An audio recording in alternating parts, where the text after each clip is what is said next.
புதுச்சேரியில் பகுதி நேர வேலையாக ஆன்லைனில் பணம் சம்பாதிக்கலாம் என கூறி புதுச்சேரி பெண்ணிடம் ரூபாய் 4.41 லட்சத்தை மோசடி கும்பல் ஏமாற்றியுள்ளது.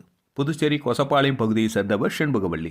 இவரை டெலகிராம் மூலம் தொடர்பு கொண்ட மர்ம நபர் வீட்டில் இருந்தபடி பகுதி நேர வேலையாக ஆன்லைனில் பணம் செலுத்தி அதிகம் சம்பாதிக்கலாம் என ஆசை வார்த்தை கூறியுள்ளார். அதை நம்பி செண்பகவள்ளி மர்ம நபர் கூறியபடி 4,41,000 ரூபாயை ஆன்லைனில் செலுத்தி அவருக்கு கொடுக்கப்பட்ட பணிகளை செய்து வந்தார். அதன் மூலம் வந்த பணத்தை எடுக்க முயன்ற பொழுது முடியவில்லை. மேலும் மர்ம நபரையும் தொடர்பு கொள்ள முடியவில்லை. அதன் பிறகே மோசடி கும்பலிடம் பணத்தை இழந்தது தெரியவந்தது. இதேபோல் லாஸ்பேட்டை ஜவஹர்லால் 65,000, முத்திரைப்பாளையம் வசுமதி 18,000, கம்பளிக்காரன் குப்பம் மணிமேகலை 20,000, 200 ரூபாயை இழந்துள்ளனர்.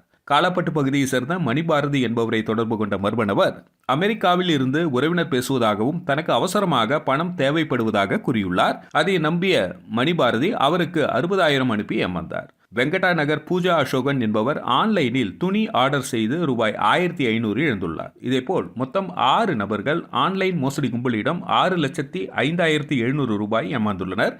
இது குறித்த புகாரின் பேரில் சைபர் கிரைம் போலீசார் வழக்கு பதிந்து விசாரித்து வருகின்றனர்.